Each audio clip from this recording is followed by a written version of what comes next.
Well, Lewber speaking for the first time since, uh, the James Kennedy arrest and the DV incident. She's speaking on the Nick Vial files. The episode dropped today. We gotta talk about it. And then we also have Brittany Cartwright is, uh, telling us about the diagnosis of her son. So we have a lot to talk about, so grab a beverage, hopefully wearing something very comfy, smash that like, and let's get this party started. If you like what you see, come and get it with me. I know you deserve all you want, 'cause your heart's made of gold, but don't wait till you're old. If you want it, I get you some. Hello, everyone. Welcome back to my channel, stand-up comedian and pop culture vulture, Joleen Lunzer here for another episode of No Offense, All Offense, where we talk about pop culture news, trending news topics, reality TV, things we love to love, things we love to hate, things we hate to love. We take a comedic look, we roast it, we recap it.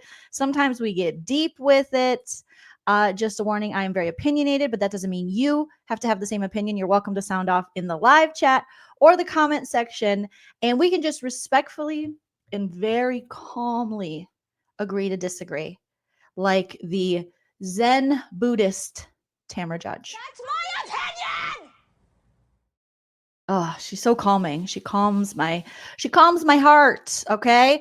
Happy Wednesday, everybody. Remember that everything I say today is true, except for the parts that are false. Everything is alleged and for entertainment purposes only. So maybe don't sue me. Allegedly.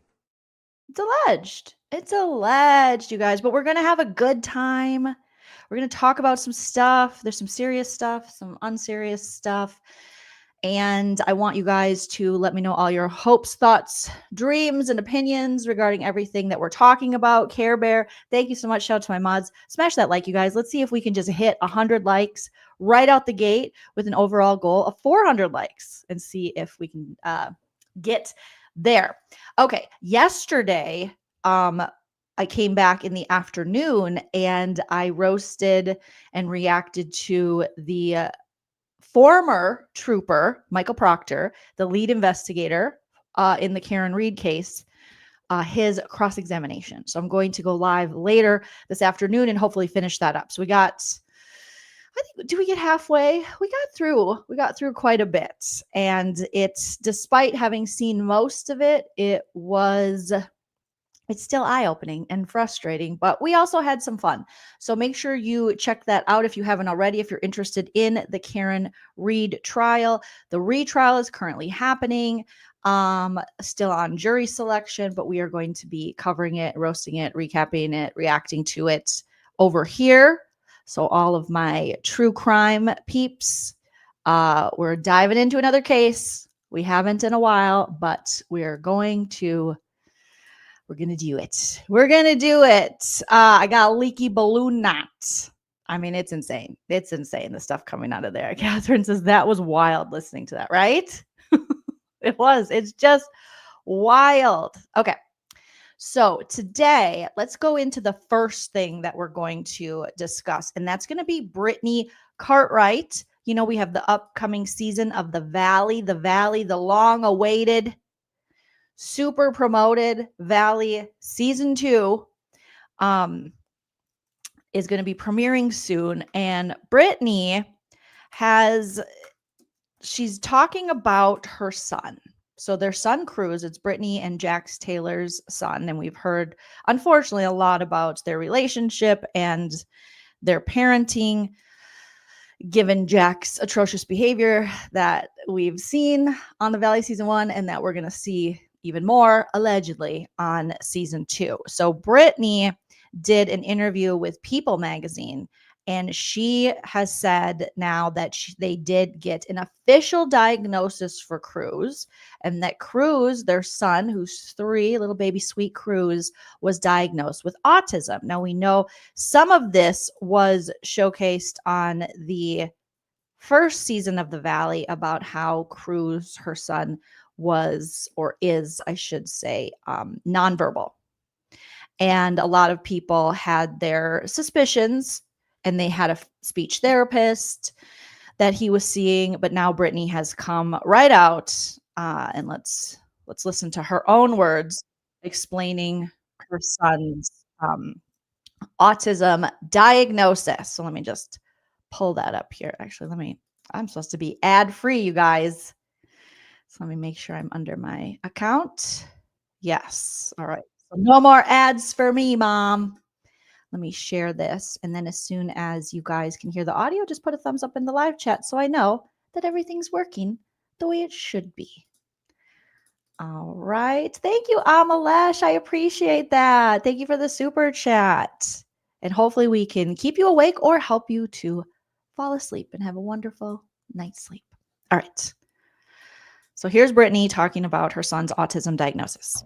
I love to hear that Brittany is providing her son with the tools so that he can live his best life. I think that's so important with any kind of diagnosis to a kid on the spectrum, neurodivergence. I mean, to have those tools and to have parents that are willing to get the diagnosis and also willing to accommodate for that, because life is built for people not on the spectrum. Life is built for people without neurodivergent brains. So if you have parents who are willing, and I hope all parents would be able to do that, but I think there's still some people that are worried to even get their kids diagnosed with ADHD, not knowing that it's not going to make their life more difficult once they get the diagnosis. It's going to make it so much easier.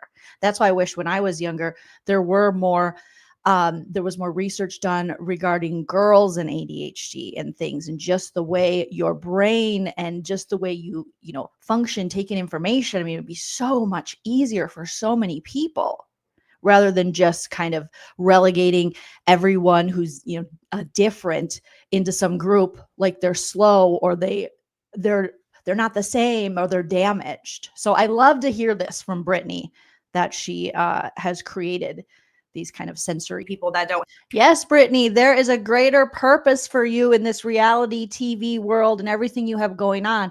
I love that Brittany sharing this diagnosis. You know how I feel about kids on Bravo. I don't love that. I don't love that young kids. But if we're here, I love that we're having an honest conversation about this. And I do think that anyone with a platform like this, if you can use that and use the privilege you have of having access to all these things to help other mothers out there and other children who are on the spectrum, I think that'll be a beautiful thing that can come out of this mess that is the world that Jax and Brittany are in, with the Valley and Jax's abuse and all that. So I could see Brittany doing that, and I hope she goes down that route.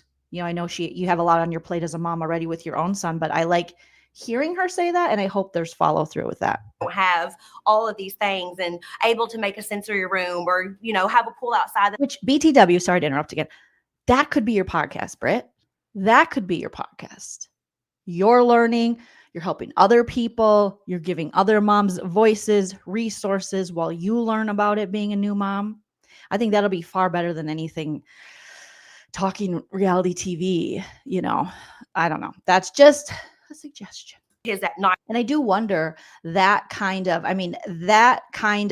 lack of parenting, this kind of, abuse that existed in Brittany's home from Jax. I do wonder what effect that had on Cruz, because this kind of, situation with a parent behaving this way as Jax does, affects kids. Just no matter what, it's going to affect the kid. But I also wonder, not only just affecting him emotionally and stuff, how that impacted his autism, how that impacted him, maybe, the nonverbal side, if that makes sense. Because I have to think that something like that would have an impact on him, unfortunately. Hi, Indiana Girl Jules. Thank you for the super chat. Good to see you. Indiana Girl Jules says, hi, Jolene. Britt's announcement with the diagnosis was so touching. I have a brother who has autism. Proud of her for using her platform to share this. Yes. Also, I just binge watched The Pit. I love it. The Pit is such a good show on Max, you guys. Noah Wiley. It's back. The 90s hotness. Thank you, Indiana Girl Jules. Yeah, I like this. And you guys are mentioning in the chat, that she hasn't done that, like Silly Goose is saying, she hasn't done that little like giggle. And that's not how she giggles. And I feel like this is probably the most authentic I've ever seen Brittany. that I can remember in recent interviews and things. Her just opening up and sharing as a mom and her experience. And Brittany, we want to hear your story. And you have every right to share your story. And Jax is a freaking monster. And he is, I just can't say enough bad things about you. Us Weekly lying to the world, saying, I did it for my son. Your wife is sitting here telling us you did it. And we've watched you on television long enough to know that wouldn't be enough for you in your selfish and or narcissistic state. So miss us with this Father of the Year bullshit, because he really wants to push a narrative of, I was a horrible husband, but a great father. I will argue you cannot be a great father while being a horrible husband. You cannot be a great father while treating the mother of your child like shit. I will argue that right now. Yes, I don't think you can be a great father when you're disrespecting your household and your wife and your child's mother. So miss us. We don't even believe it anyways, but that is, him on Us Weekly, like, I did it for my son. Stop exploiting your son. Okay. Stop using him to get on the covers of magazines or for a redemption arc. You're an asshole and you need to fix yourself. So we're going to see him try to gaslight Brittany all throughout season 2. We've heard you say worse things about Brittany. So of course you said that, dipshit. We know you said that. We know you think you're better than Brittany. You always have. So you feel as though you can do whatever you want to her and she should just be grateful that you're even with her. We know. That's the kind of relationship you set up and showed us on TV, sir. Of hate online, like being like, she knew what she was. So as Ryan Bailey said, he saw the first episode. I need to get on that list where they send you the episodes ahead of time so I can review it. Of season 2 of The Valley, and Jax is just bad, and he definitely trying to get ahead of the season. And what have we all been saying over here? That he's definitely trying to get ahead of the season. All the press they're giving Jax is the network, the producers, Jax's way of taking a temperature on the audience and seeing how we react and just trying to build a redemption arc before we even see these crimes in season 2. But the problem is we've seen enough crimes from Jax on reality TV that this isn't going to shock us. It's going to infuriate us and wonder why he keeps getting jobs. But there's no point in trying to get ahead of it when this is who this person is. Like Ariana said all these years ago, this is a pattern of behavior. So when people show you who they are, we believe them.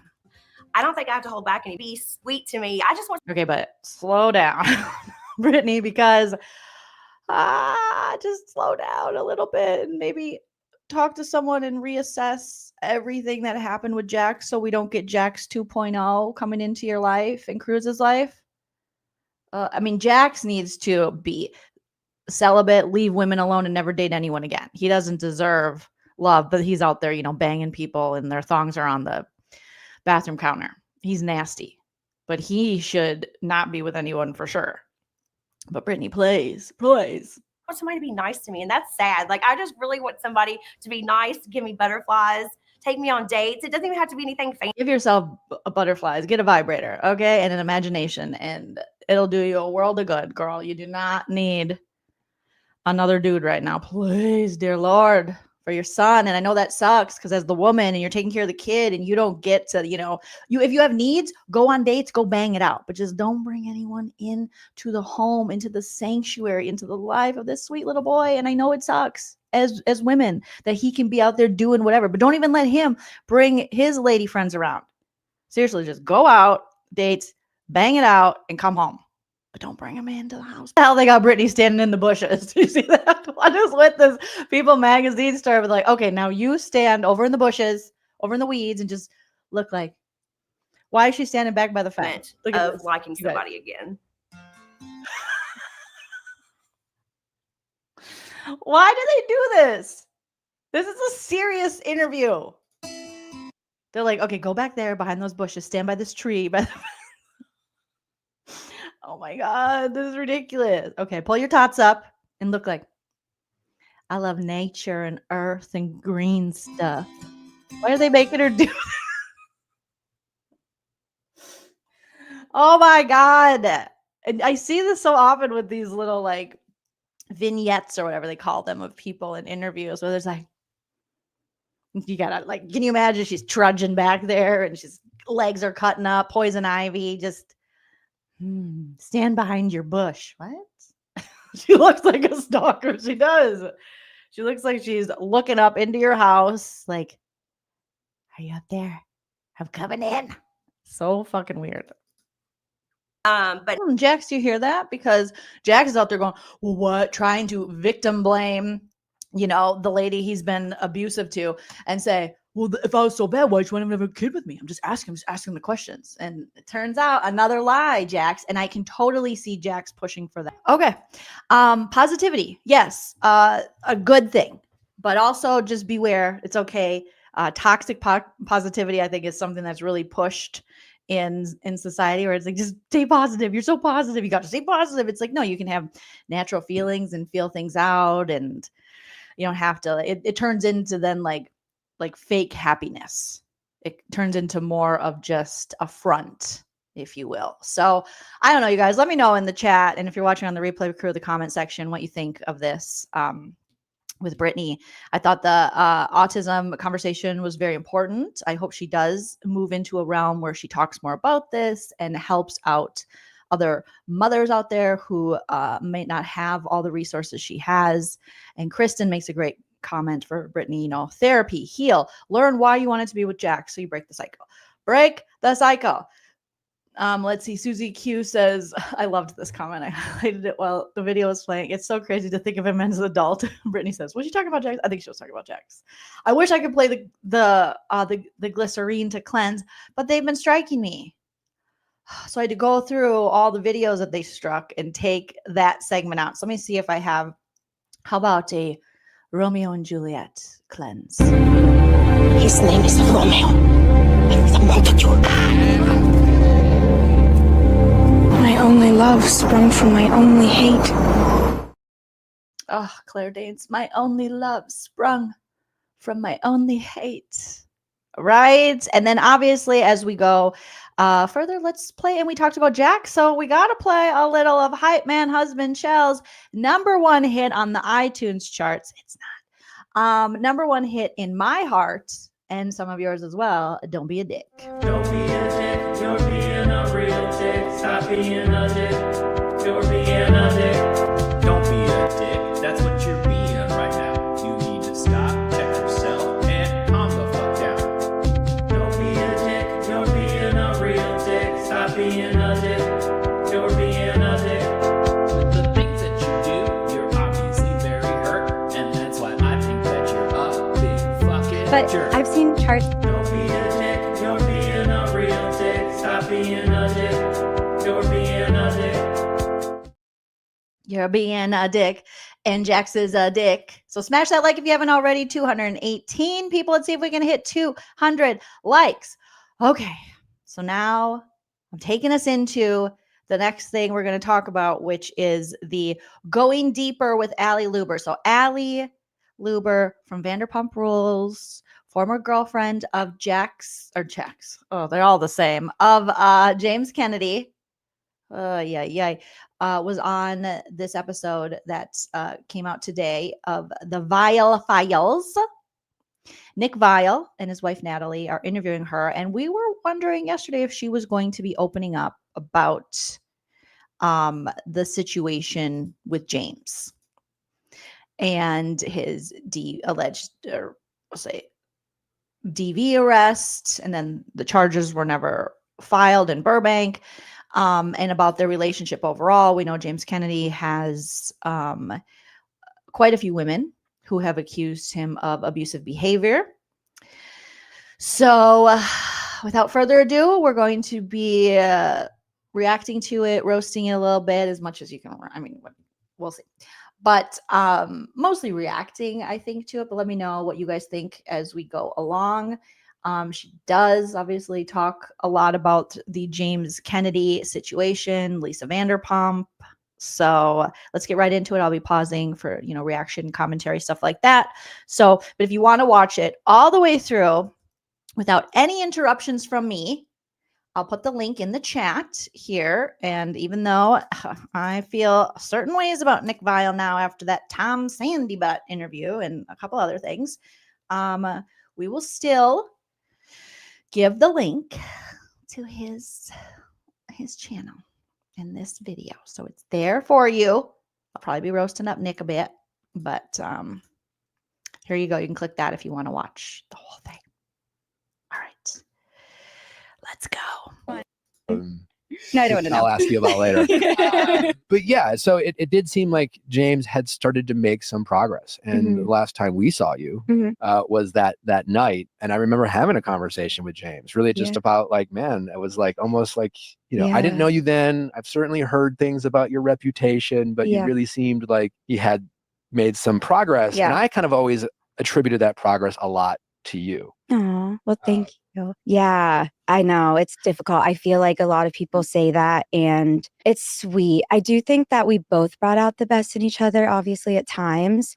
He really helped me feel like confident, and he really believed in me and helped me, like, you know, honestly pursue astrology and like kind of he's such a dreamer, you know? Yeah. That was like one of the things that really drew me to him in the beginning. But yeah, it was crazy, right? Like, I mean, he was really at the top of his game. Like, he was really the DJ residency, like everything was going so well. Vanderpump was over, but somehow he was ending on a high note. Yeah. Which Like, was hard to do. Right. Yeah. Yeah. It was such a good, and then everything. Yeah. Yeah. So what's your comfort level? Obviously, we want to talk about that night and get a little glimpse into that relationship. But like, do you want to warm up into it? Do you want to get right into it and then just get right into and then push it away and then forget about it? Yeah, that. You want to do that? That one. Okay. All right. I mean, that night. So wait, when you guys were talking to him, so because I was working at that event, Kathy Hilton's party, I was DirecTV, there with DirecTV. Yeah, I was there to do Kathy Hilton's birth chart. So for like the first 2 hours before, I mean, I hadn't even seen James, right? Like I was working, and then I wrap, I come out, I'm finished, I'm like excited to see him, and now we know, like during that time he had been like sneaking and going up to the bar and like ordering drinks. Okay. James is the person where he can have one drink and you can like immediately tell. Like I mean, I think we all knew that James wasn't. We knew he was claiming to be California sober, but I think even watching Vanderpump, we knew that something was afoot. Hit that like. Thank you, Michelle. Lady Steph says, hi, Jolene, watching Vanderpump Rules. Did you ever notice that creepy way James would look around to see if anybody was looking when he showed any affection to Allie? Yeah. James treats the women he dates almost like dolls, almost like they're not human. And I've seen that. He comments a lot on their beauty, their youth, all the things. It's an accessory to his life. That's how men like that look at women. That's how you know, huge red flag. You know, if he's commenting so much on your clothing, what you're wearing, what you look like, because it is an extension of him, but just an accessory. It's almost just like it was his own personal Barbie doll, is how we saw him treat Rachel Raquel and how he treated Allie. And we know he loved to talk about Allie was just so small and skinny, and just a lot of red flags coming out of that guy. He doesn't see women as whole human beings. He doesn't really see their worth past what makes him look good, their youth or their beauty. He doesn't see past the superficial materialistic parts of women to really get to know them and their soul. He'll pretend and go, yeah, she's in astrology and she's really smart, but it's just a way for him to use that to kind of go, look at my girl isn't stupid. He did the same thing with Rachel Raquel. It's almost like he weaponizes that to go, she's so much better than you. You know, he'll talk about his exes or if he's talking to other men.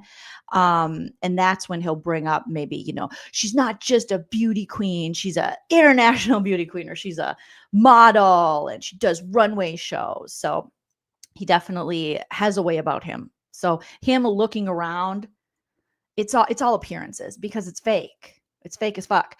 Pamela B, thank you so much for the super chat. Pamela says, Chell's song is my favorite D song besides Too Many Dicks on the Dance Floor by Flight of the Conchords. Well, I mean, Flight of the Conchords, as legendary as my husband, I do have to say, you know. So, hey, New Moon Rising. All right, let's get back into it. pretty obvious. And I kind of knew something. I was like, you're being a lot. Like you're being kind of like you're giving drunk James right now. Like, we kind of got through the party and everything was fine. Had he been sober? He had been, to your knowledge. To my knowledge. But no, he wasn't. So then later I found out, like after everything, that he was drinking behind my back. For like a while. Mm-hmm. Oh, wow. Yeah. The whole time. Let's be honest. James was probably drinking the whole time. Okay. And when he wasn't drinking, he was just being a dry drunk. He wasn't doing the things he needed to do. He was white knuckling his way through, and he was resentful and mad that he had to get sober merely for image. He wasn't getting sober to better himself. It was merely for image. And people go, "Oh, James, just get sober. It'll be so good for you." But he never really aspired for sobriety, and we saw that. Obviously, we got to play a little Narc Slayer intro as we talk about James Kennedy. In every generation there is a chosen one. She alone will stand against the vampires, the demons, and the forces of darkness. She is the Slayer. She is the Slayer. Okay. Yeah, at least a few months, like that I know of. Dry hump drunk. So that was Yeah. like a whole other like side of everything too, where I'm like, okay, there's no trust then, you know? Right. So that was a whole thing also. And then that's when we got in the Uber on the way back home, that's when I was like, "You're drunk." And then he's like, "No, I'm not. You're drunk." And I'm like, "No, you're drunk." And it was just, yeah, then everything escalated. All we really know as like the public is that neighbors heard a disturbance, called the police. The police showed up. We have the police report that said that there was it didn't name you. So for I think a long time we were like allegedly Allie because we didn't know, but it said that a female had been picked up and thrown to the ground. And that's kind of all we know of that night. Yeah. So what happened outside of your house? Honestly, it was just such an upsetting night. Like my friend was also there, and it was all of us just really fighting and yelling at each other. I wasn't hurt. I do know that I don't know who called the cops, but I know they obviously showed up and then they like assessed the situation themselves. I did not press charges. I was not hurt. And moving like forward from that night, I definitely now look back and I see things from a different perspective, you know, where like obviously that night I was just so upset about the lying and the drinking and like, you know, in my head I was like, well, we're already done because you've betrayed my trust, you know. And he also knew that I already had told him before, like, hey, if you drink again, that's a non-negotiable for me for this relationship. When you say you weren't hurt, just to clarify, was there any moment in that night where you, or I guess anyone else who might have been present, like felt like he was getting physically aggressive with you? Like whether it's a disconnect or perception of this situation that escalated into his arrest? Honestly, like not physically, but verbal, manic, like just really, really loud and like intense and just like sporadic behavior where it's like, you don't really know what this person is capable of or going to do. It's not necessarily like a safe feeling. Yeah. But that's, again, like that's just why with that relationship, like looking back now, like just the eggshell, like walking on eggshells in that relationship because you never know what's going to trigger him. That was like the hardest part, which now that I'm like out of that relationship, I'm like, oh, this is what it's like to have like a normal, my nervous system is like regulated. I'm like, oh. Was there part of you that maybe it was that night, maybe it was throughout the relationship that ever felt a feeling of being scared? Yeah, I think that I don't know if I like felt scared to the point where I felt like he was like I was unsafe, but to the point where I'm like, this isn't, I don't know.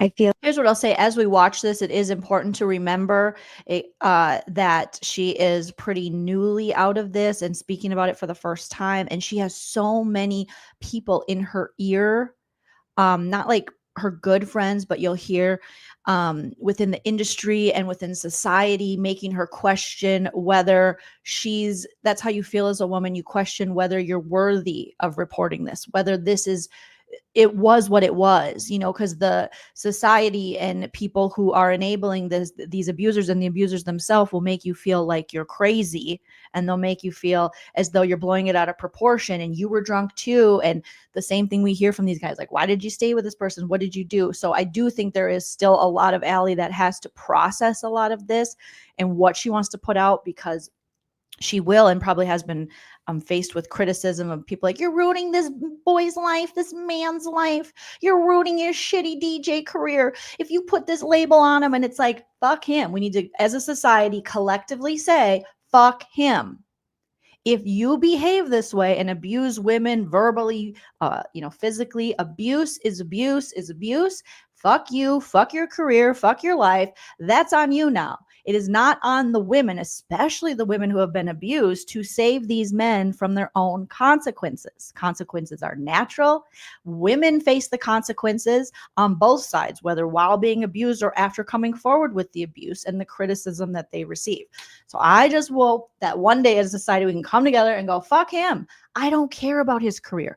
I don't care about these guys that get caught, essaying and abusing women in high school. And they're like, he won't be able to go to college. Oh, well, maybe he should have thought of that. Maybe he should go get some help. He's not my problem. Okay. I care more about all the lives that he will continue to ruin and hurt if we keep enabling this behavior and saving him from consequences. There's consequences to this shit. Let him have consequences and quit putting it all on the women. So it's hard to listen because I do think Allie's still grappling and going back and forth with, was it abuse? I was like all these things. And she's hearing, people put these ideas in her head too. And I just think it's going to take time. It's going to take time. Thank you, Kelly, for the super chat. Okay. Shut up, Joleen. We'll keep listening. I feel like sometimes, like in the moment at least, I thought that I could like regulate him or control him or like help calm him down. So I felt like I kind of took on that role of like, it's okay, like calm down, like everything will be all right. And that's not healthy, I don't think. You shouldn't have to like regulate someone. No. Right? No, you shouldn't. But just it's in so those tough. moments there, you forget that Allie is young. And being exposed to LA and all the people and television and the producers, and just think of how Bravo has protected these toxic men for so long. And so even her going, right, like she's looking for anyone to validate her experience. I think that is so relatable for women. We almost feel as though, how dare we come forward sometimes, because that's how society responds in so many ways, whether through our judicial system or through family or through, these patterns and cycles of abuse within families and relationships where you're just like, I was right. Like, it's like, right. Like she just needs someone to validate her experience. And Allie, you are validated. Like you do not have to protect this man anymore. You don't have to protect anyone but yourself. Oh, and I just saw on his stories, like he's still DJing. Like these guys never get canceled. They never suffer harsh consequences. There's always some problematic, internalized misogyny women's group that'll go support him and go to his shitty shows. There's always men that will stick up for him. All right. Keep going. Relationships. I think all of us, if you have a past with relationships, if you've had your heart broken, if you've been in long-term relationships, whether it's, maybe something as toxic as, maybe the behavior James has displayed or whatever, like we've all been in relationships where, we accept people for who they are. Mm-hmm. We realize no one's perfect. We know we're not perfect. Mm-hmm. So we get into a relationship and there's always this like, I'm not asking you to be perfect because you're not perfect. And I can help you and we want to help each other. And then, we kind of maybe learn a little bit more about our partners. Yeah. And then there's that tough mental gymnastics of being like, every time Nick Viall talks, I'm like, you're fake as fuck. You were just on the Sandoval episode with Vicki Lee Robinson talking about threesomes and stuff when Nellie wasn't there. Ugh, okay. All right, Nick Cruz, go ahead. Like, wait, is this behavior okay? Or do I just need to be there for my partner? Yes. And then, in James's case, like for me, as I became more aware of James Kennedy, the character, his reputation, Shut up, Nick. as I became more a fan of the show, you go back and watch old episodes, and then people from the past, Kristen Doty's been very outspoken. Even Raquel has been outspoken. And, like people like Kristen or Raquel have their own baggage. They have their own history of behaviors that, at times people have used against them in terms of, I don't know if we should believe this person because they've done X, Y, or Z. Or they're, Raquel, like there's a history of being dishonest there with her and stuff like that. With all of the speculation regarding James's past behavior with women, is that something that you struggled with in the relationship with James? Just trying to figure out like, who's telling the truth versus like, hey, I need to be there for my man type of thing. And is that kind of like the hindsight's 2020 that you're speaking about? Yeah, that was really difficult in the beginning. I mean, heck, even now where, this was just back in December and obviously I got out of that relationship, but it's not like I just left and it was easy. It wasn't. And I felt really guilty. Like, oh, well, now he's going to AA and like, he does have alcoholism. So like, do I need to be there for him and support him? Like, no. But like at that moment, I didn't know that. I felt really bad and guilty. I'm really grateful for like my mom and just my support system in LA, because Allie's mom. I don't know if I would have been strong enough to leave and to stay away. Honestly, like I don't know if I would have been or not. So like I feel like that's another point too, is just like, and if you're ever in like a relationship like that or something, like in a weird way, I'm kind of grateful almost that it was so public, because it was like out there. And then my friends and family were able to really like, That is so true, because like secrets keep you sick. So once it's out there, it's so scary and it's terrifying. But when you're in a toxic situation like that, but like the Band-Aid's been ripped off and everybody sees the wound and sees that it's not really what it is, or is just, it confirms what people were suspicious of. There's almost a freedom that comes with that, where you're like, oh, okay, I don't have to hide this anymore, because there's nothing to hide, because everybody knows. But that literally is the addict, the abuser's number one fear, is the information, the truth getting out there. And there are cycles of enabling and covering up that exist, just through, speaking on like, addiction. That's why so much addiction. One of the reasons so many, like addiction becomes a pattern and a cycle within families. And that's why it's important to break the cycle, because it is protected. The goal is, whether consciously or subconsciously, to protect the addict. And so it is good to see Allie recognizing that, and sometimes good to see that it's out there, because there's a freedom with that, where you don't have to hide it anymore, and it's not going to make you sick. It's like you had strangers kind of holding you accountable to like not which go sounds back. crazy. Had there been episodes or events in the past with James that almost felt similar to this event that weren't public, that Matt. he was able to talk you out of maybe making different choices?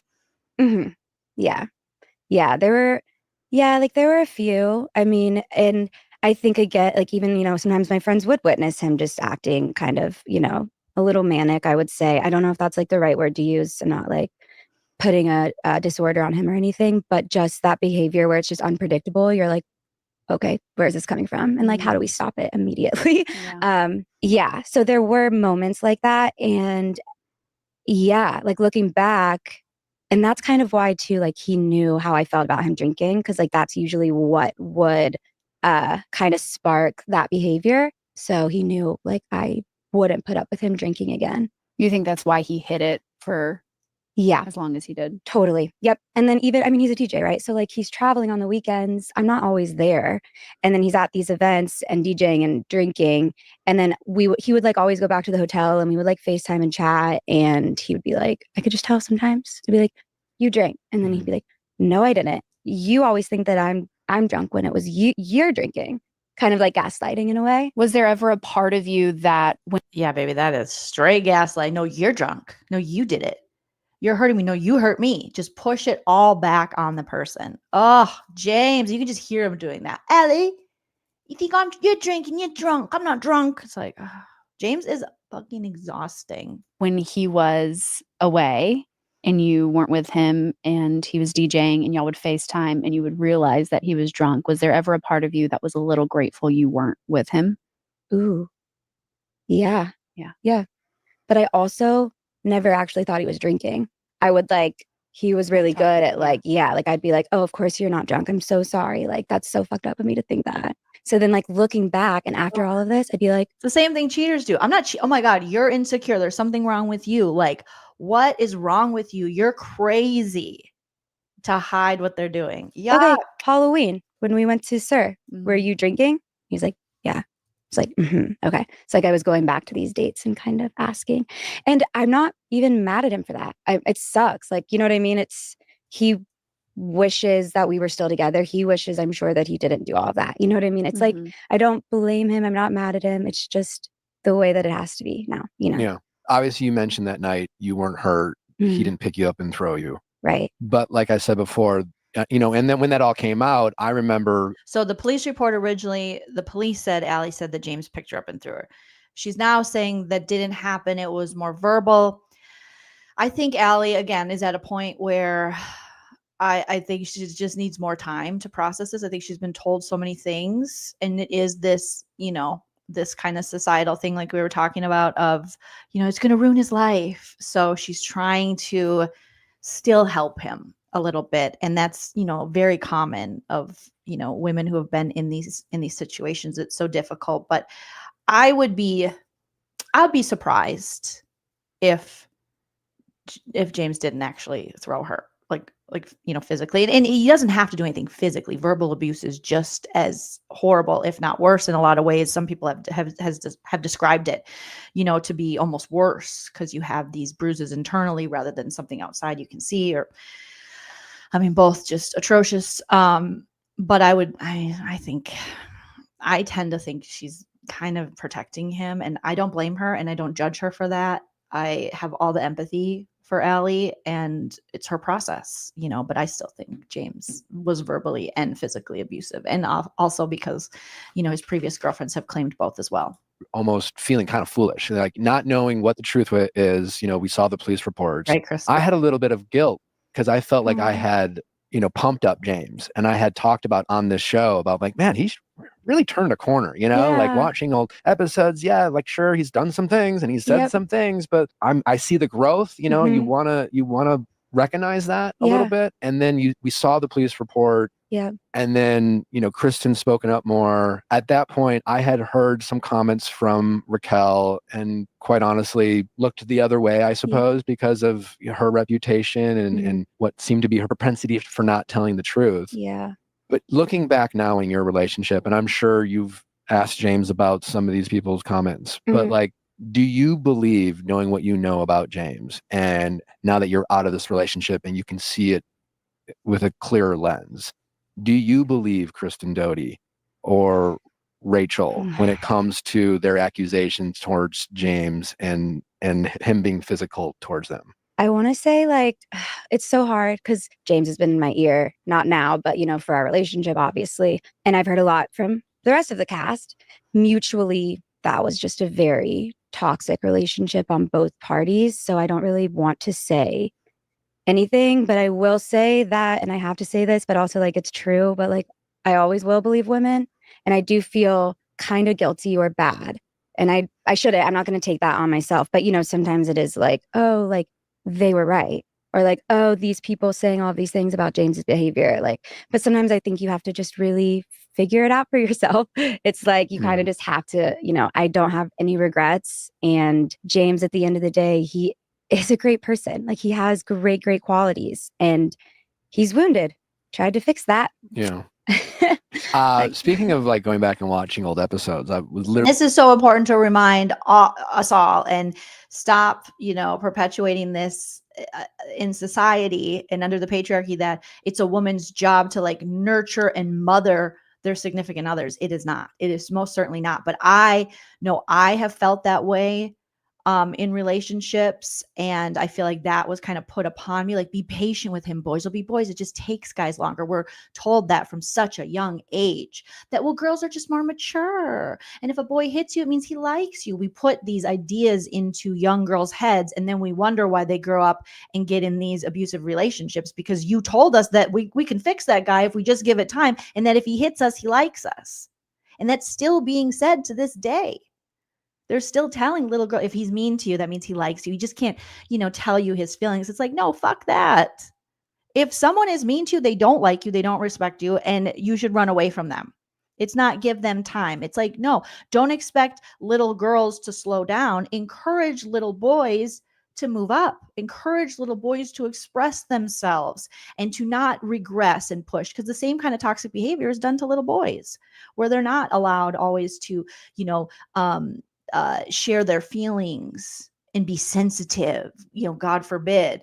But if we actually encouraged, I think, little boys to express themselves and little girls not to put up with bullshit and to know their worth, it would be a lot better if we, from an early age, just taught little boys especially about how to deal with rejection. Women, little girls, we're taking L's, and we're just, from either Mother Nature or from, society and living under a patriarchy. We're taking L's and we learn how to cope and deal with it. Little boys, it just seems as though this cycle continues as they grow into men, where rejection becomes this thing that they want to lash out at, and they want to lash out at the rejector, which is why so many women can pull up their DMs for times that they weren't interested in someone or ignored someone, and they just have this like hateful rhetoric spit at them and abuse of how dare you reject me? How dare you not talk to me? So we got a lot of work to do, but it's so little. It seems so little, but it's such a big deal. The ideas that we put in kids' heads when they're young, like little boys will be boys, and they're just slower and emotionally, you know, they're just like dirty, rough, and tough. And if they are mean to you, that means they like you.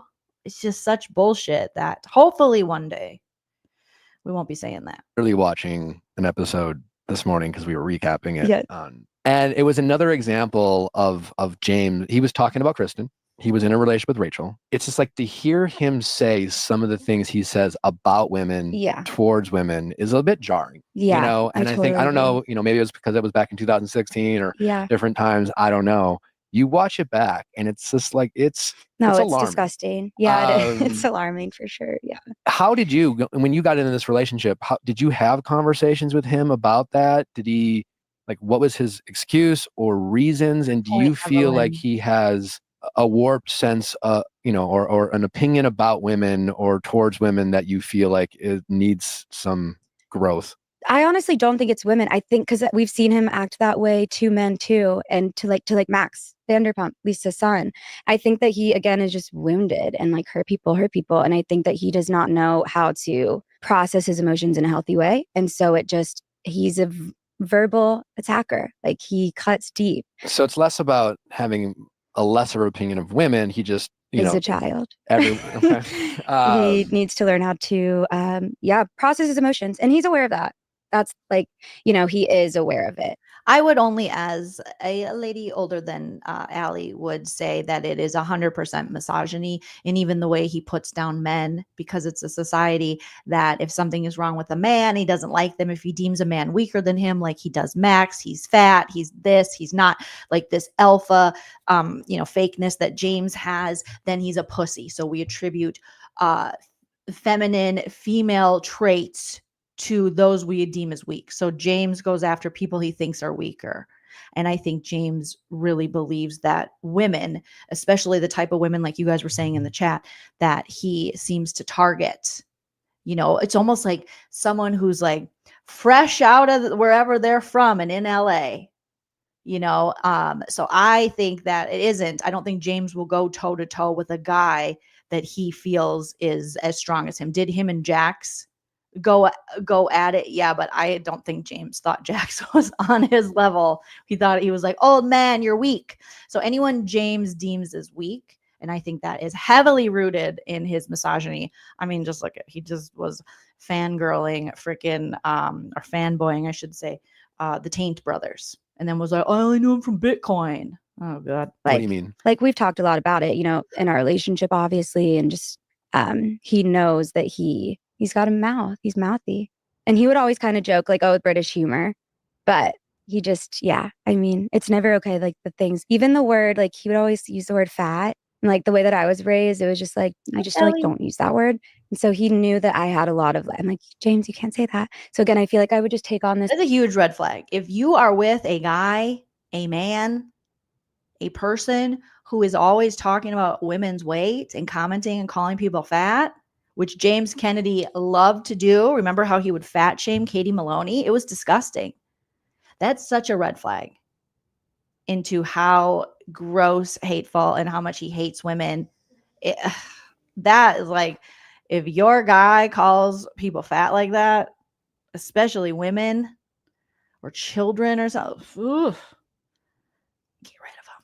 This role is like almost being like, that's not correct behavior, but like this is crazy. Like looking back now, it's crazy. I don't know. You see a side of him, at least I did, especially in the beginning, super charming, sweet, creative, hilarious. You're laughing. He's such a like attentive partner. All of those qualities are just so powerful.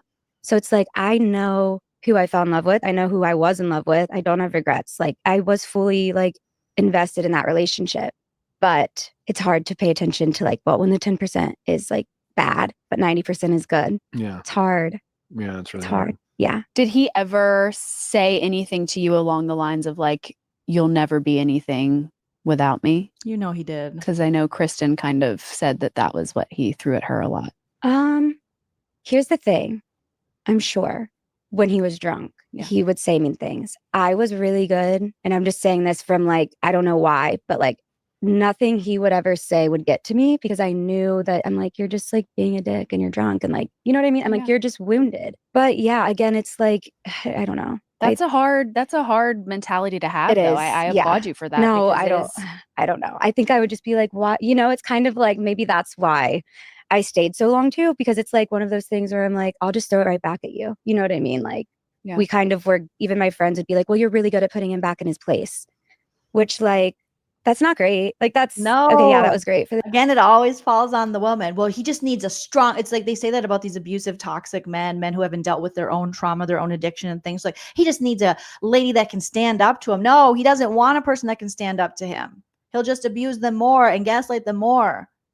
You know, he needs to get his shit together. It's not Allie or R or anybody's job to put you in your place like that. Obviously, when you're in a relationship, you both, you know, you can do a healthy check of one another. We all need that, you know, and, you know, a good partnership will do that. But this idea that, well, no, it's, he doesn't have a problem.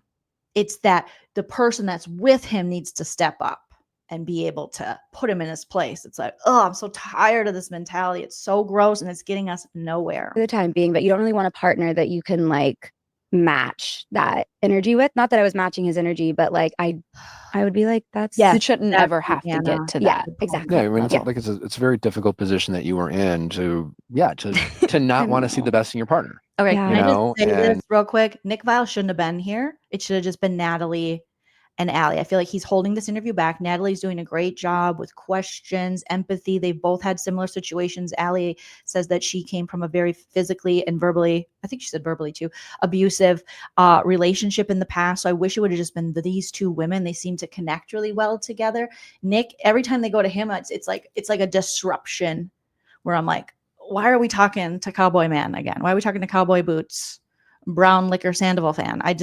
Everything he says, he's like, it's a very vulnerable. And I'm like, miss me. I think Natalie's doing a great job and Nick is holding this interview back. And I don't know what people are thinking who are listening, but you know, people can be very critical of people in your position, whether it's for staying or maybe sounding like you're defending his actions and things like that. But it's much more difficult when you're in that situation. Like a man who's emotionally intelligent would know this and realize this.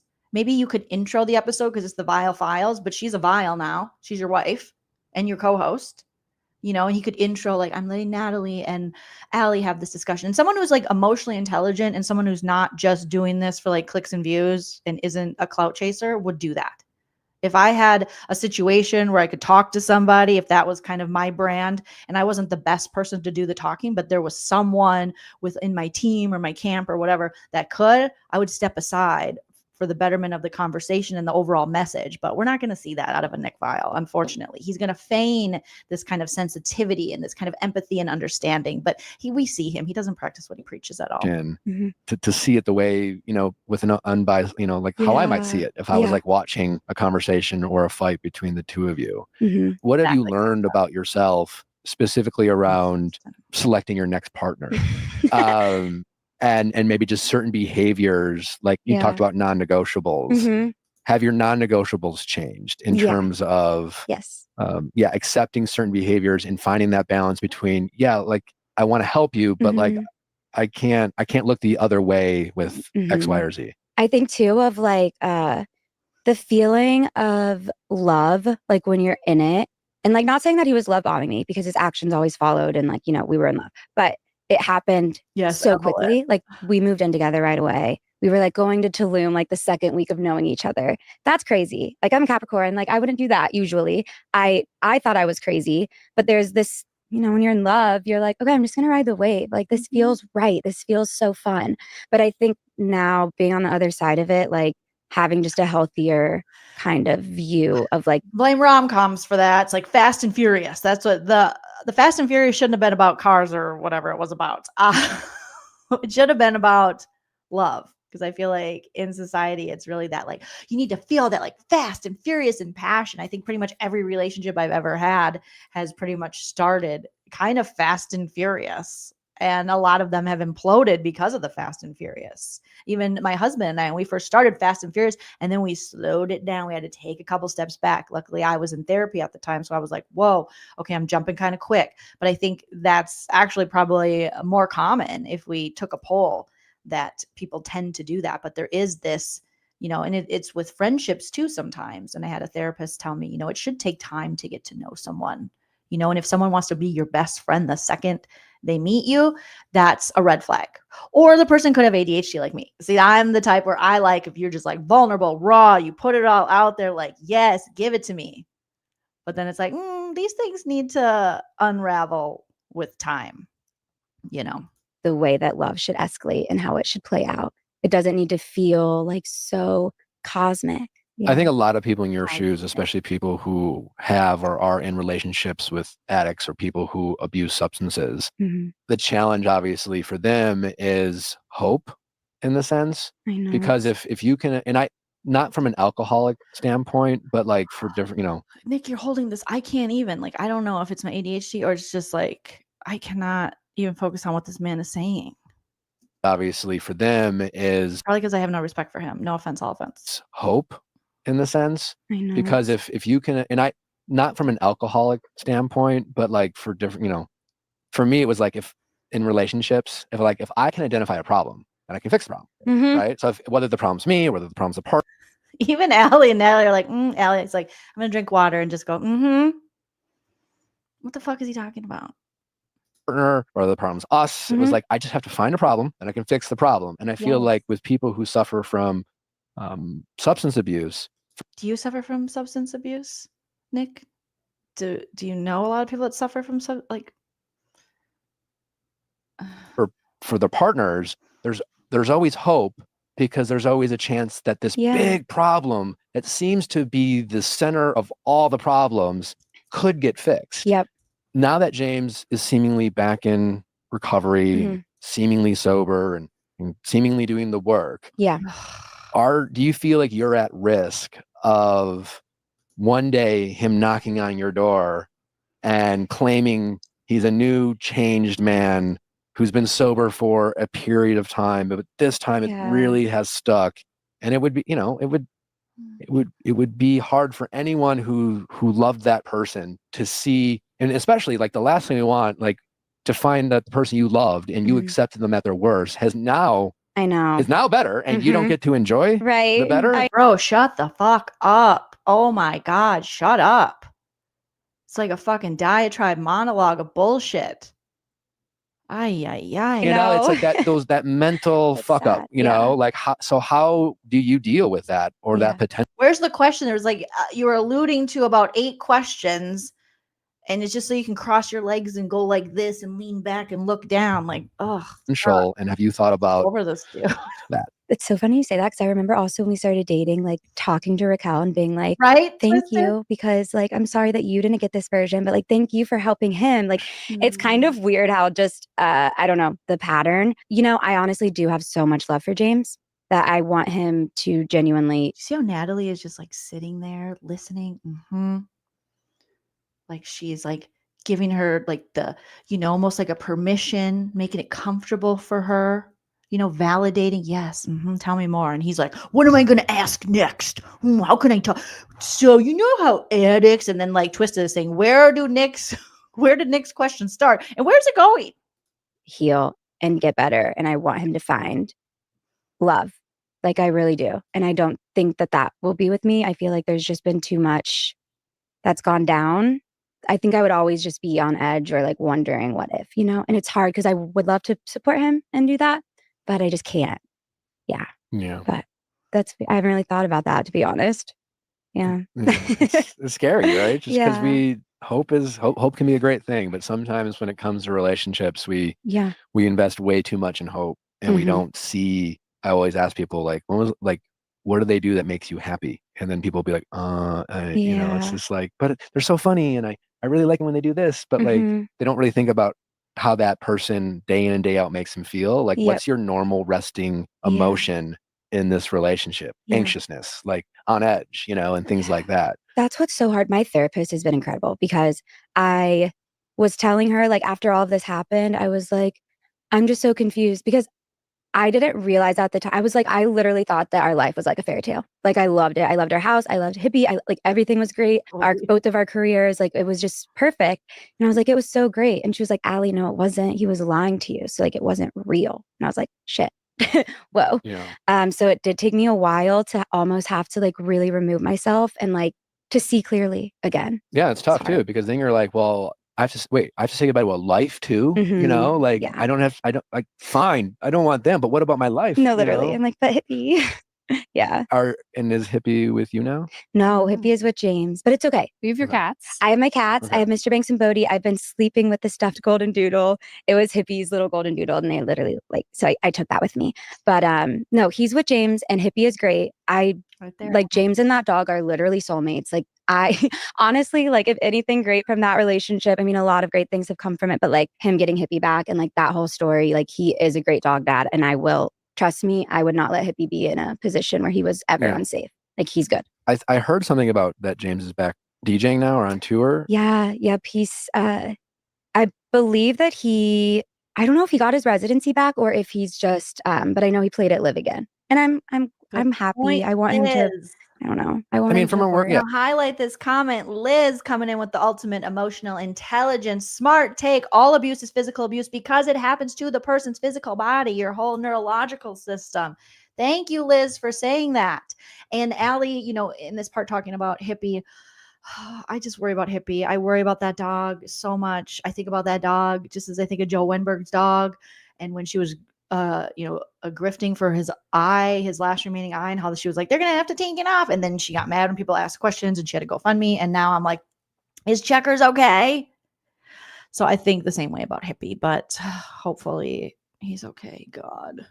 Yeah, like I get what you're saying, but like, and I guess it's maybe none of our business, but you certainly have the right to have an opinion about that relationship. Yeah.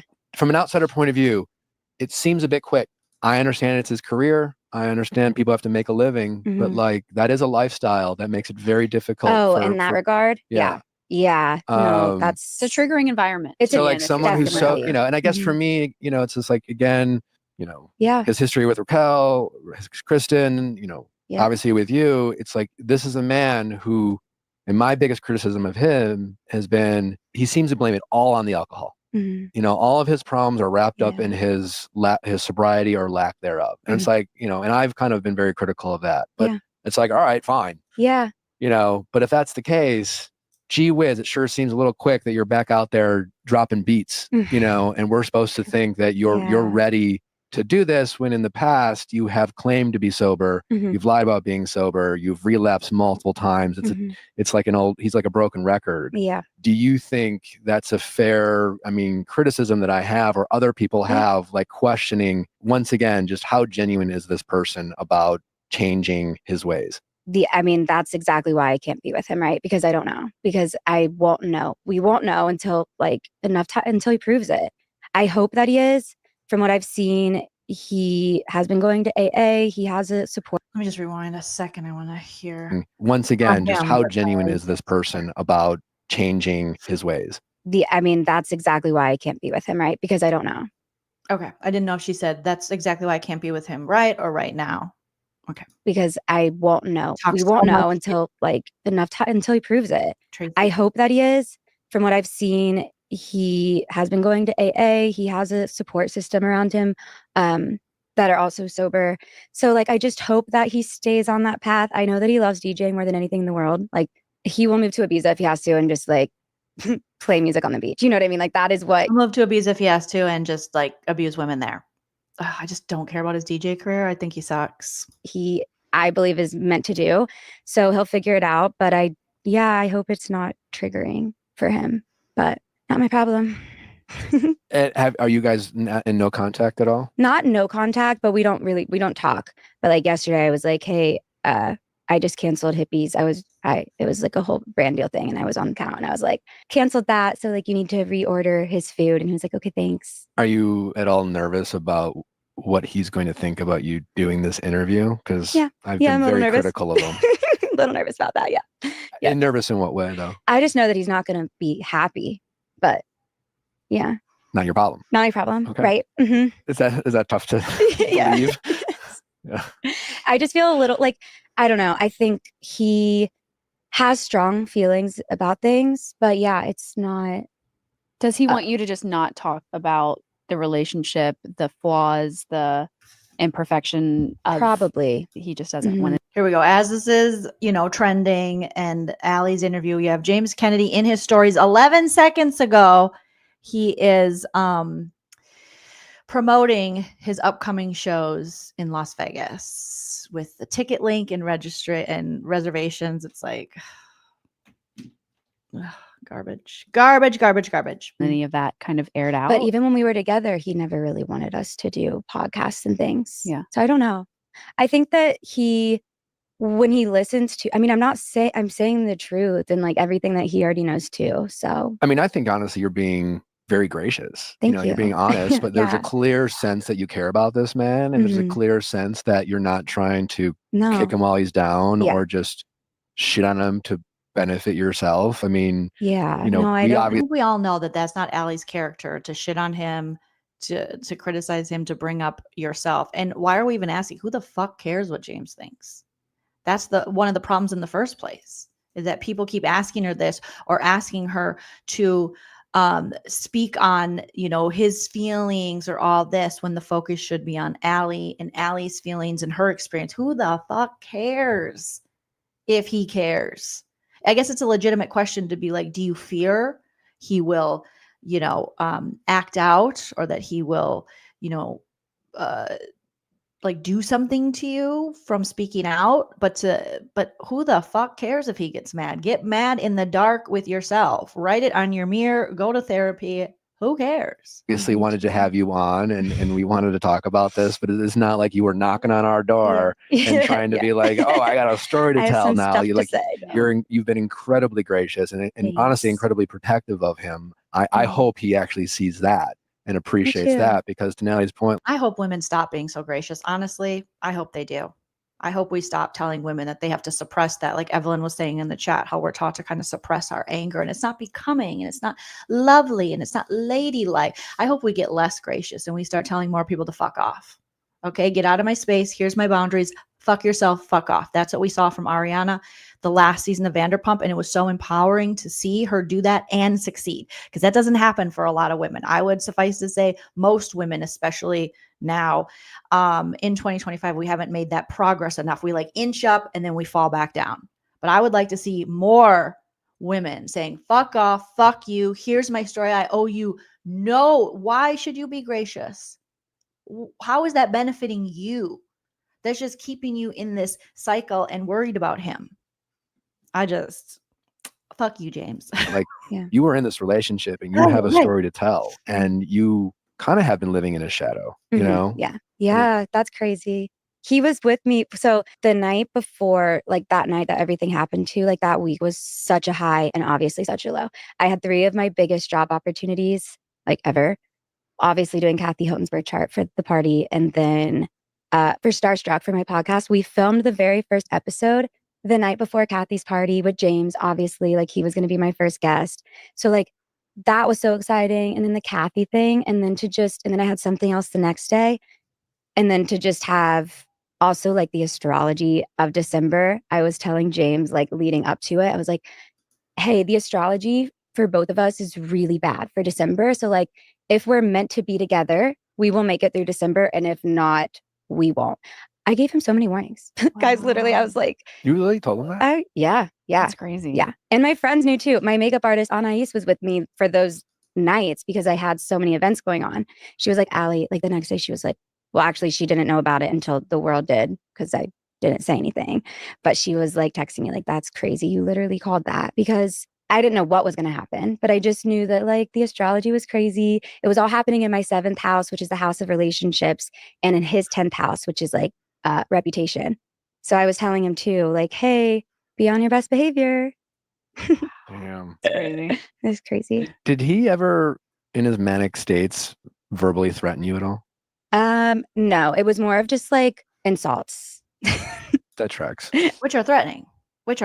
Putting someone down, screaming at them, that's all threatening. So I think there's more nuance to it than just being like, I will effing whatever with a threat. There's so much more ways to threaten someone with your body language, with your tone, with your, raising your voice in those situations.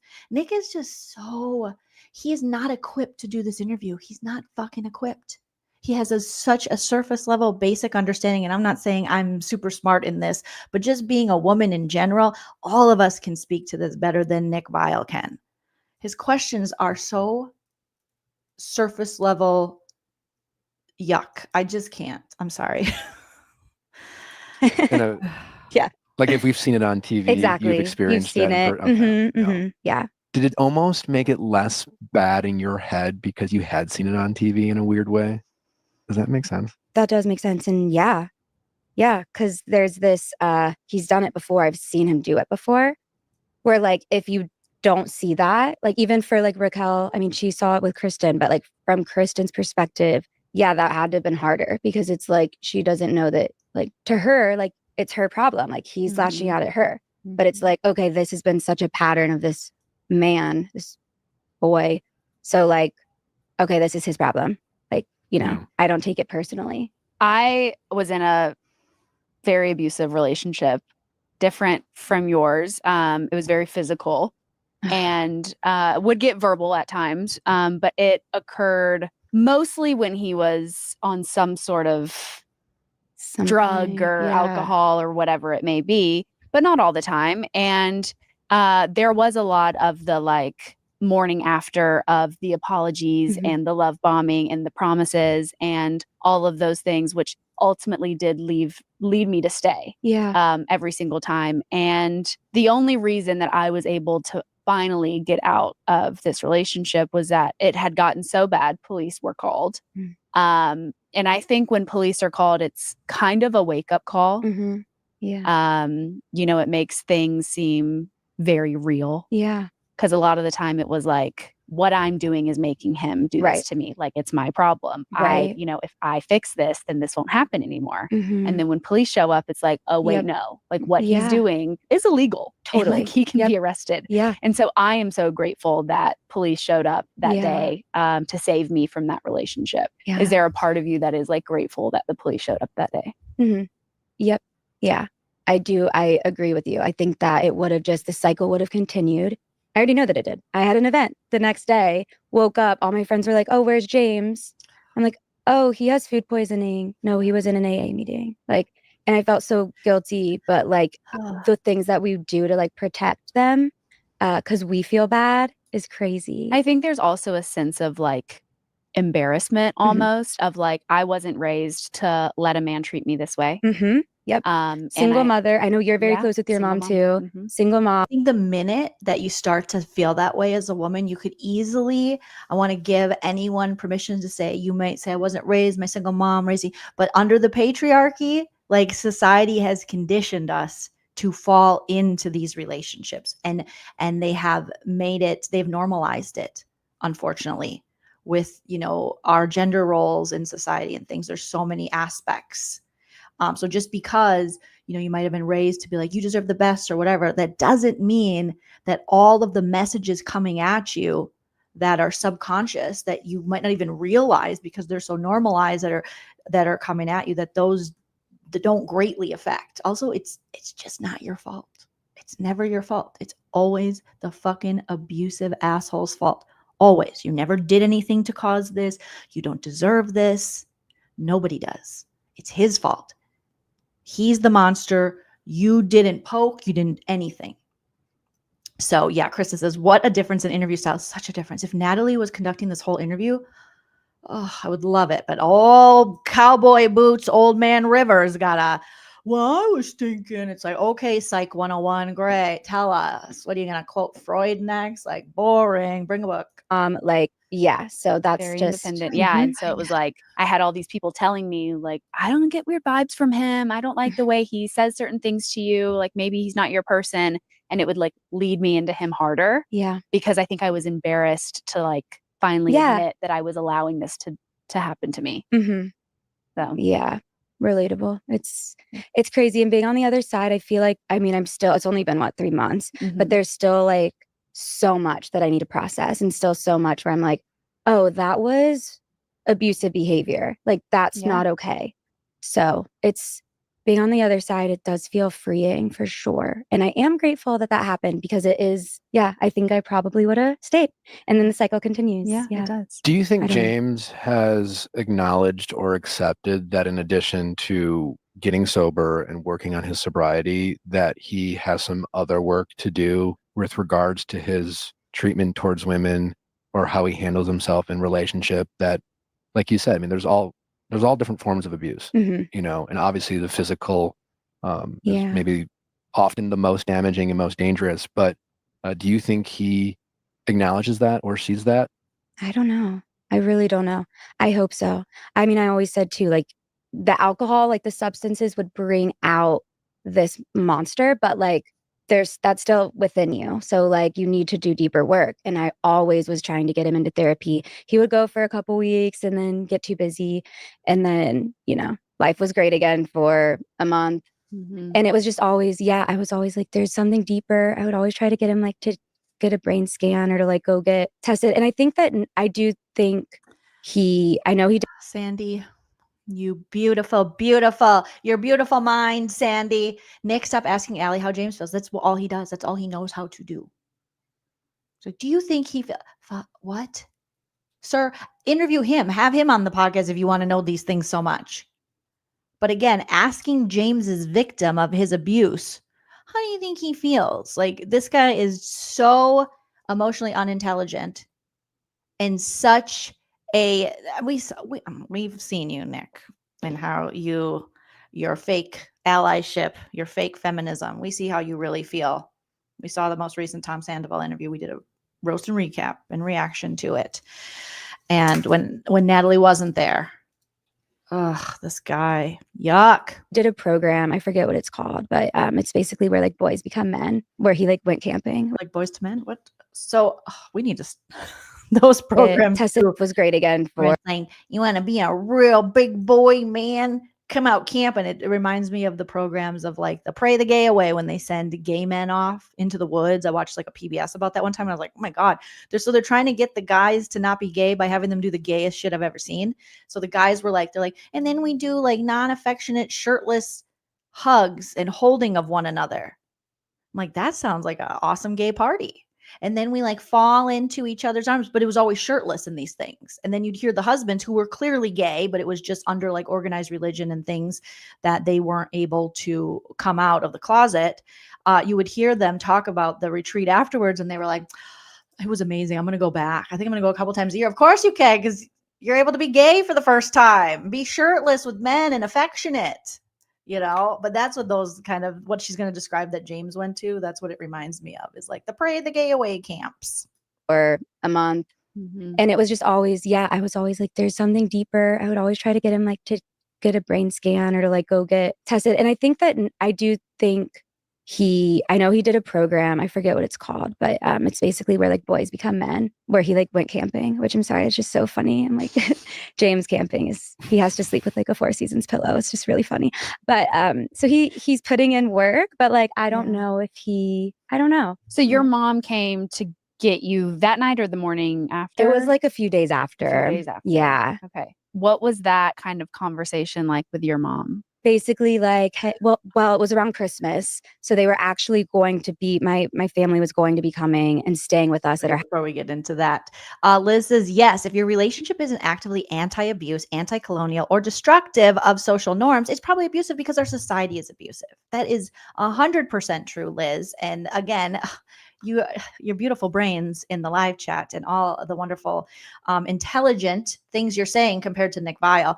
It reminds me of what my husband actually said to me yesterday. We were talking about the live stream I did, because every time I do talk any kind of politics, which those of you who have followed me since the beginning, I've always talked about politics. You can go back to my channel in like 2018 and you'll see me talking actively about politics.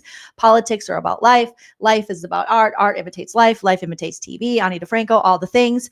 And as a comedian, you know, I'm not a blogger. I'm not a, I don't work for E! Entertainment News. I'm literally a comedian. Comedians have always spoken truth, their truth to power, however you want to look at it, and always discuss these sort of things. So when people come on and they're mad at me or surprised, like yesterday we had a lot of people going like, fuck you, Jolene, I don't want this to be political. And I'm like, yeah, people get really upset. And, you know, you have the right to, you know, not like what I do.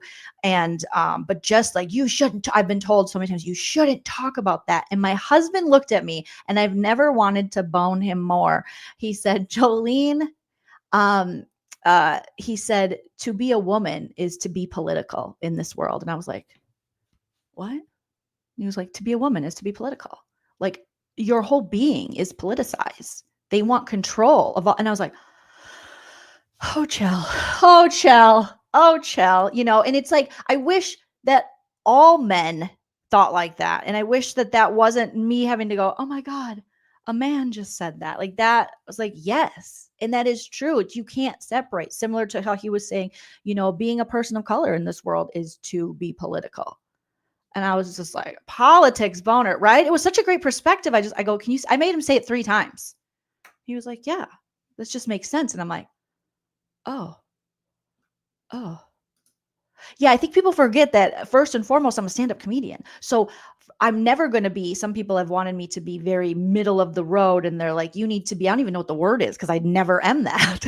I have a very clear POV. That's what I get paid for with stand-up comedy. Either you're going to like it or you're not going to like it, and you're welcome to follow or not follow. You're welcome to buy tickets to my show, and you're welcome not to buy tickets to my show. But the strongest thing in commentary and comedy and performance is point of view. And without a point of view, you're nothing. And I think that's kind of true for life too, is that you're just willing to like sell out to anything. But if you have a point of view, it will be harder, I think. Well, I don't necessarily think so, because I think if you don't have a point of view, because we all have points of view. So if you try to suppress that, you're ultimately just going to get more frustrated with yourself, and you won't be able to, you know, be who you really are and say the things. Like, I'm too old to sell out to anything. I'm too old to be like, you could get more subscribers or more advertisers if you did this. I'm not doing that. That's, you know, I'm ADHD, I'm 45, and I'm an Aquarius, and I'm a stand-up comedian. Okay. I need to speak my truth. That is how it's going to be. I'm not here to go, today, this happened. What do you guys think? Hit the like, bye. That's not what I do. And that's fine. People can do that, but that's not what I do. So ultimately what you guys were saying here and what Liz was saying reminded me of what my husband said to me last night. Hype my husband Chell, and I was just like, oh my God, lady boner. But yeah, Team Aquarius, like I'm in the fight. Like, I want to talk about shit and all kinds of stuff. And you'll see it and through my neurodivergence and things.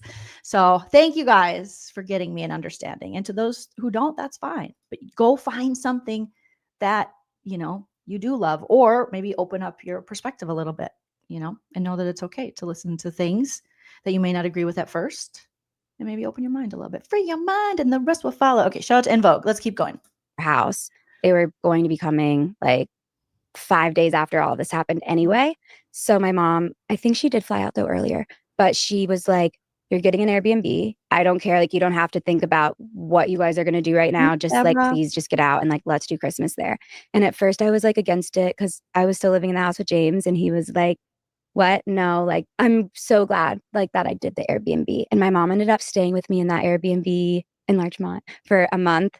And it was just so good. Like, I mean, it was not good. It was sad. It was like totally just a month of like healing and like processing everything, and like, but it was necessary for sure. Another person I've been very critical of as it relates to the story is Lisa Vanderpump. Oh, what do you think I was going to say? I'm glad I didn't say. Before I get to Lisa says, Jolene, I would love to read your chart. There's actually a vampire. I would love for you to read my chart. If you ever want to do that, I would be honored. I've had my birth charts done before, and by a wonderful woman, Sarah from Nerdtainment's mom, Mama Bev. Shout out to Nerdtainment, shout out to Sarah, shout out to Mama Bev. And I've already forgotten everything Mama Bev told me. So I would love it. Love it, love it, love it. I don't know if you do that, Liz, or you just want to see it and then read it. But I thought you were going to say. Yeah. Are you familiar with the statement she eventually made regarding the situation? Yes. Did you have any feelings about it? Because it kind of felt like at the end that I think her statement basically was kind of suggesting that like you blew it out of proportion, which to me felt a little icky and dirty because she has a long history, especially with James. Yep. Clearly there's like a family connection there and things like that. I just thought that was kind of gross on her part, but maybe I'm not, understanding the full context of why she made the statement that she made. All I'll say, she called me and she did make sure, like, are you okay? I mean, this was like 2 months later, but she called and made sure. She called you 2 months later? Maybe, or a month. I don't know. Certainly not the next day. Certainly not the next day, but she called and checked in on me. And then just, she's very protective over James. And I get it because I was too for a long time. Like it's very motherly. But you were in love with him. Yeah. I was in love with him. Right. See why Natalie is so much better for this. They share, they have the shared experience. They're around the same age. You got old man there staring them down going, yeah, well, what about how the abuser feels? But Natalie so easily goes, but you were in love with him. And that is such a good point that I didn't even think of, Natalie. Yeah, there's a difference. Lisa shouldn't have this much of a, tie and taking up for James. This speaks to a little bit, obviously, of the connection that she has to James's family, but also to so much of Lisa's own experience with Ken and her internalized misogyny. And it's just, we're over it, Lisa. We're over you protecting these dirtbag losers. We're done. I think that she feels protected, like a mother almost to him. Yeah. And I thought that was really weird at first when I first got on the show. Then I kind of started to understand it a little more. But she was basically like, Allie, like, he needs you.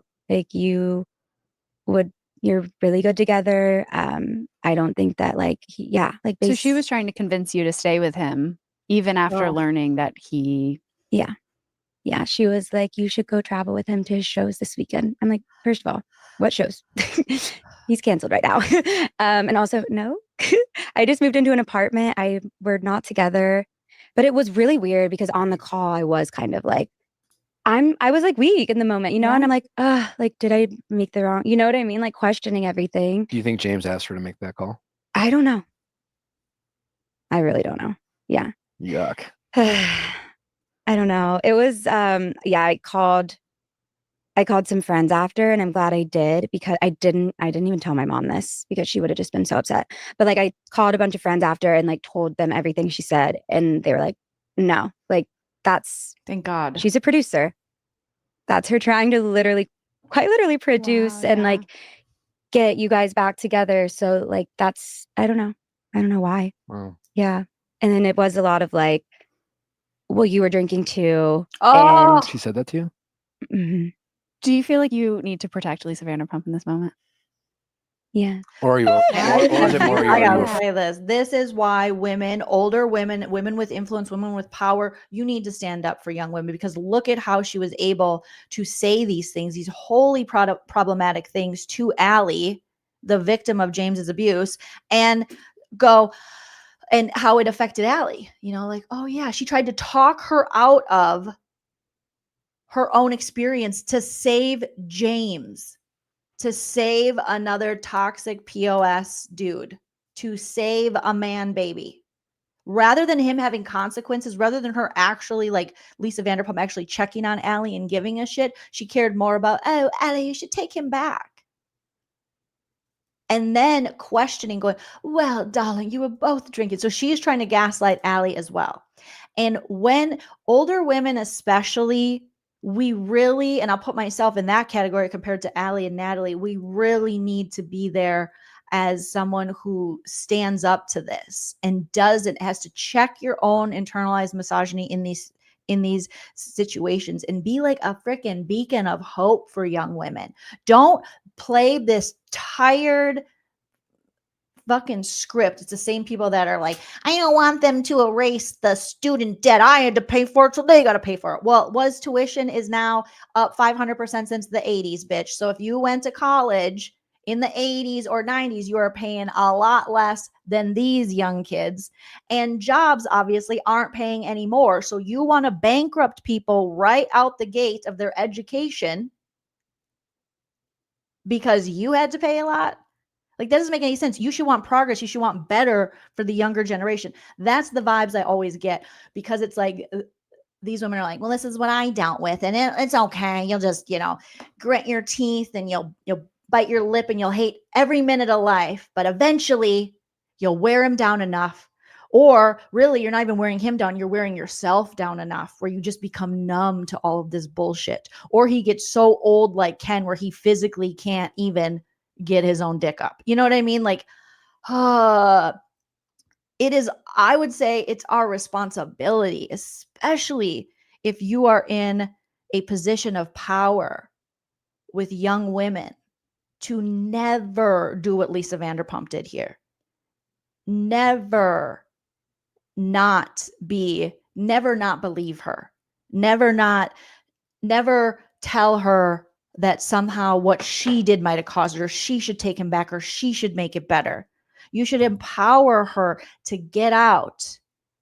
You should empower her to get healthy, to do the best thing for her, not live in this cloud, in this pattern of bad choices and behavior of thinking you can fix men. I'm so mad to hear that Lisa, who a lot of these people look up to like a mother, would give such horrendous advice to Allie and encourage her to go back to an abusive situation, and also question her and make her feel guilty because she drank. You should be able, one of my husband's favorite quotes of mine, and it's a colorful quote of something I've said, is, when they talk about, rape culture in general, what was she wearing? What was she doing? What was she actually? I go, I should be able to walk down the street butt naked with every orifice spread open, and no one should think that they have the right to violate me. And so he'll always be like, you just be able to walk down the street with your butt, yep, everything out. You have no right. There is nothing I could do, or women could do, or anyone could do that would cause someone to take something from you, to assault you, to sexually assault you, to take something that they have no consent for. There's nothing anyone could do. There's nothing you can wear. There's nothing you can say. There's nothing you can drink. And until we start fucking saying this, the Lisa Vanderpumps of the world, I hate it. I hate it here. I hate it here. Lisa, you suck. Take several seats. I got to sing it out because you're so motherfucking frustrating. All right. Afraid of Lisa Vanderpump.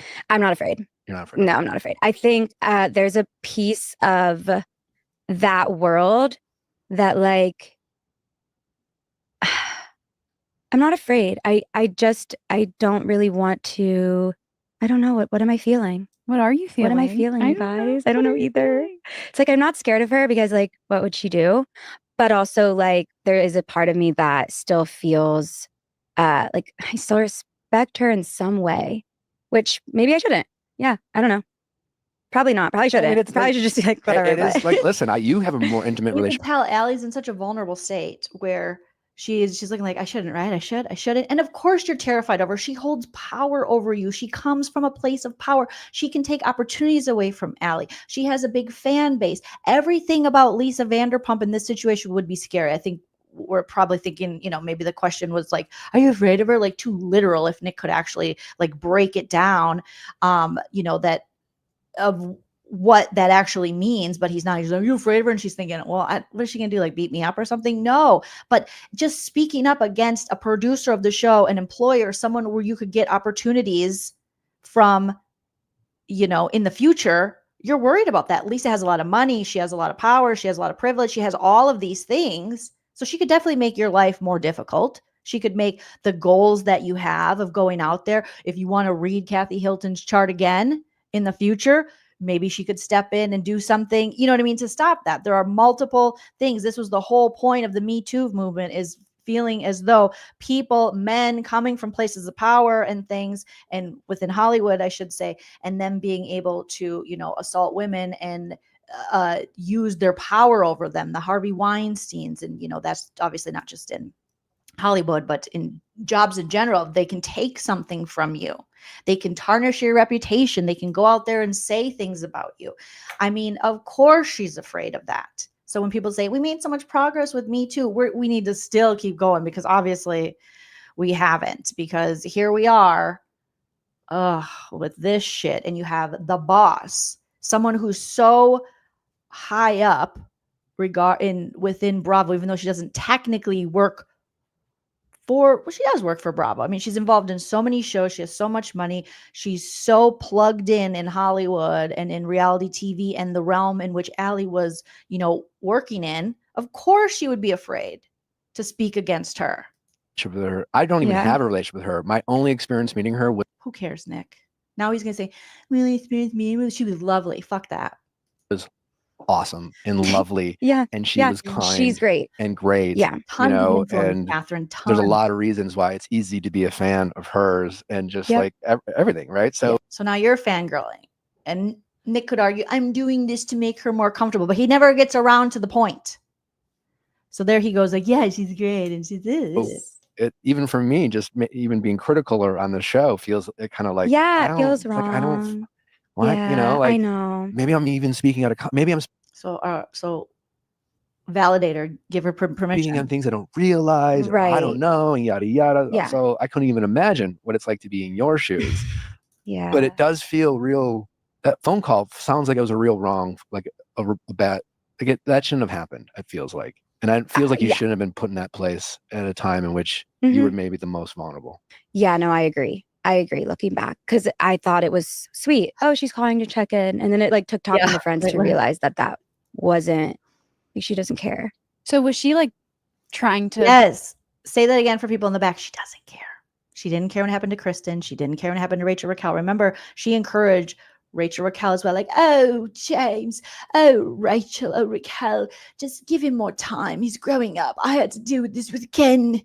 Ken was a playboy. He was a player, put his dick in everything, even a light socket one time. That's why it's burned a little at the tip. But oh, come on, gave himself a circumcision. Okay, just his dick was going. But now look at us. He can barely speak and walk and move, and I just surround myself with dogs, so I don't have to touch him. Ultimately, like, blame the night on, like, it wasn't just James, it was you too, kind of thing. It felt like, you guys are young. This is what happens when people drink. Ken was also a playboy and naughty when we were younger, and I had to whip him into shape. Like, it was giving a little massage. It was a little like that era. It's like, okay, kind of a little misogynistic, but she was like, you're gonna... the internalized misogyny is so real. It's disgusting. Who said it in the chat here? They were talking about Lisa thinking her proximity to men gives her power. She's a part of that. Thank you. It was Leslie. That certain type of woman who believes that there's only room for one, and I'll be that one, and that's okay. It's kind of like a pick-me mentality. Leslie says LVP thinks her leash is longer because she has proximity to men, but she still has a leash as a woman in the patriarchy, and that's what you forget. I think that's what women like that forget, not you, Leslie, but women like that. It's like, you are still a woman at the end of the day, and they know that. And just because they let you in the door, that doesn't mean that they'll have any loyalty to you. And it just baffles me. Like, wouldn't you question, why is there only room for one? Wouldn't you wonder? But it's that conditioning that happens where it's like, no, I'm just a different type of woman. I'm not like other women. They encourage us to say things. You will hear women say this, and they will say it like it's a badge of fucking honor. I'm just not like other girls. I'm not like other women. I'm just not into that stuff. I'm like a guy's girl. And, but you'll see that as like, why the fuck would you want to be a guy's girl? I want to be the antithesis of a guy's girl. I would rather guys fear me than be a pick me. Okay. Because I am headed toward that way. I'm about to perimenopause, sweat on all of them. Get away from me. Flick my tit sweat at them. I don't want your approval. I don't need your approval. I'm not looking for your approval. Fuck off. Okay. But if you're kind and nice and wonderful, hello. But other than that, fuck off. If there's not room for all the women at the table, for more women than one at the table fucking sucks and it's broken and we should smash it. And it's done, son. Don't even donate it to the Goodwill. It's over. Hi, yeah. And of course, she brings up Ken and his old balls. Nobody wants Ken. We remember the way Ken speaks to women on Real Houses of Beverly Hills. You just got to pass because that show is so cuckoo as it is. But we remember Yolanda calling out Ken, like, don't talk to me like that, Ken. Don't talk to me like that, you little, what are you doing? You're like, go shake somewhere else. We don't have time for that here. She was like, honestly, this is kind of iconic, but she was like, you're going to kiss a lot of frogs and you're going to marry a frog too. That's just the way that it is. I was like, that's so depressing, Lisa. That doesn't have to be that. No, it doesn't. I don't want to marry a frog.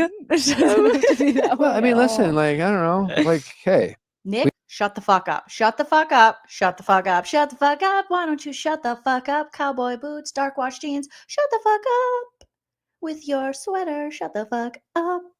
Why is there a ball in that vase? Shut the fuck up. Here he goes.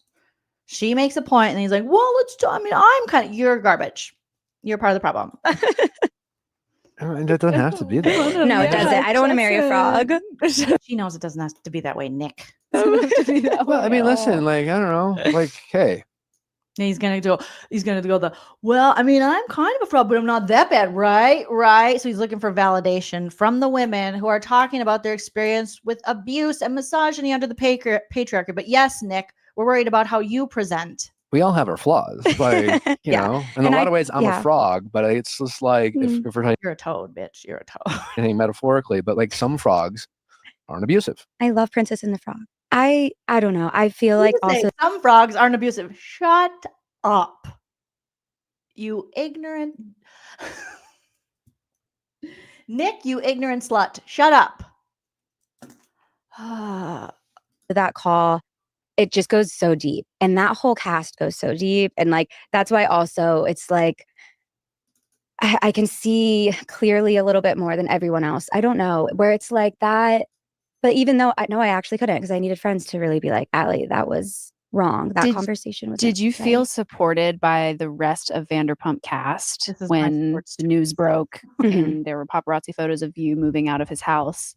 Did you feel supported by them, or did you kind of feel like no one really wanted to speak on the situation? I felt supported. Okay. Yeah. I mean, by the women. Like that. Yeah. Like Sheena, obviously, yes. Lala was the first one to text me, and her text was really sweet because it helped. Literally, she texted me like 2 seconds after I saw like an article. So like I was just like, fuck. And it was basically like, hey, I've been here. Like, turn your phone off and just take care of yourself today. Call me whenever you're ready. Like, it was helpful. I was like, okay. It felt like she was being a real friend. Exactly. Yeah. And yeah, and Ariana and Katie too reached out. I didn't really talk. I mean, I don't even know if I replied. I didn't really like. I really tried to stay off my phone, but I felt the support. Yeah. James running into Andrew Tate. God. Felt like at the time, like the most appropriate bad karma. Yep.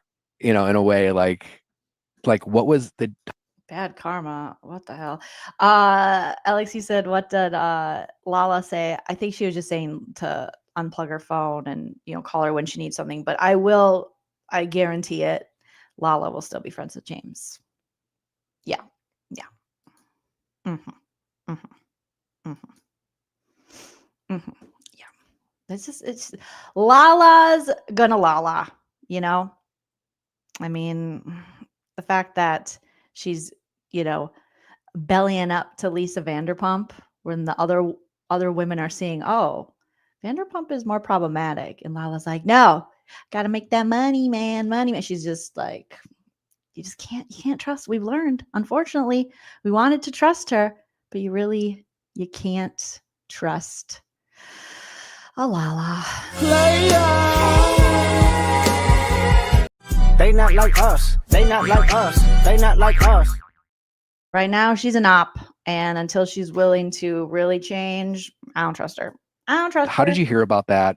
And then what is your general opinion about that situation? He's obviously come out and acted like he didn't know anything about them and what they stood for. That's very difficult to believe, even if he didn't know, like, why did he want to take pictures with the, it's just like, My thought though, he like, and again, I'm not defending him, but just like knowing how his brain works, like he wouldn't have posted that if he thought it was going to get, do you know what I mean? Like he was already in the hot seat. Like he's already basically canceled. Like I genuinely think that he is a little slow and was not. I think he's a little slow. I actually don't think that. I think that James comes from such a place where he hasn't really had real consequences, that he probably didn't think that was going to be a big issue. And as much as he might not be as educated about what the Taint brothers really do, he's educated enough to know better, but he doesn't care. He doesn't care. And maybe he was feeling it out. Who knows? He's very, just like Jax, just like Sandoval. He needs to stay relevant. He needs that. So maybe he thought, well, I'll post this and maybe I'll jump into the manosphere, publicly and start talking about alpha males. And maybe he wanted to get in on the, sex trafficking with the Taint brothers. I don't know, but I think he would do that, because why would James do any of the stuff he does? Why would James behave the way he did with all the allegations against him? So yeah, he's entitled. He's privileged. He didn't think that it would be an issue. I don't think that he really knew the extent of them. I think he probably knew like, Bitcoin or like whatever I don't know, but I don't think he would have posted that. I guarantee you, James is watching those manosphere red pill dude podcasters. 110% he is. He's watching them. He's loving them. He's quoting them. Maybe not in front of Allie or in front of the women in his life, but he's watching. That kind of does make sense. Why would he if he knew? Like he's just a little. That's honestly the best defense for him. Get it, which is also a problem. Which, yeah. Okay. That does make sense.